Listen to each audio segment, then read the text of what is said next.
a specialist architect in contemporary house design, and I work all over the UK and Ireland, but this is my home, the Origami House here in Kells in Northern Ireland, and it was a finalist in the BBC House of the Year show. What I find really fascinating is how our different cultures affect the houses, the design of the houses that we live in. And for instance, when I worked in America, I was really interested in the open plan design because it reflected how the very fluid way that American families live. Whereas when I lived in Rome, I absolutely loved how the Italians celebrated even the really ordinary things of life, like sharing a meal together. So that was reflected in how, say, their dining spaces would be made really special.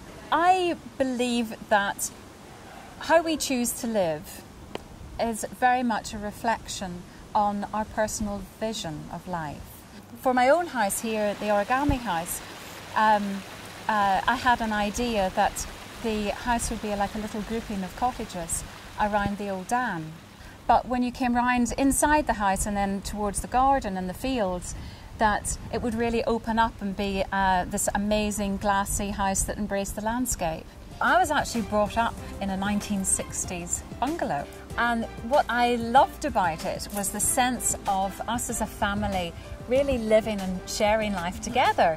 For instance, in my own house, we have 4 cooks, not just 1 cook in the kitchen. So the kitchen has to be designed that we can all work and entertain together in that open and free way. The way I make modern houses feel homely is to look at the broad spectrum of design. For me personally, I think materials are very important to how to make a house feel homely. I use a lot of Jura marble, which has all these wonderful fossils in it. It's really forgiving. You rarely have to do anything more than hoover it. Another important thing is lighting and the colour of the walls. I never paint a house white. My house might look white, but it's actually quite a heavy cream colour. And then you light the walls and the ceiling in an ambient way to give a soft glow. But too much softness can just be boring. So you need to add accent lighting, so maybe an amazing chandelier over your dining room table, or spotlight a piece of sculpture or a nice painting that you have, and those accents then bring the space to life. The eye measures the size of a space by the longest diagonal it can see.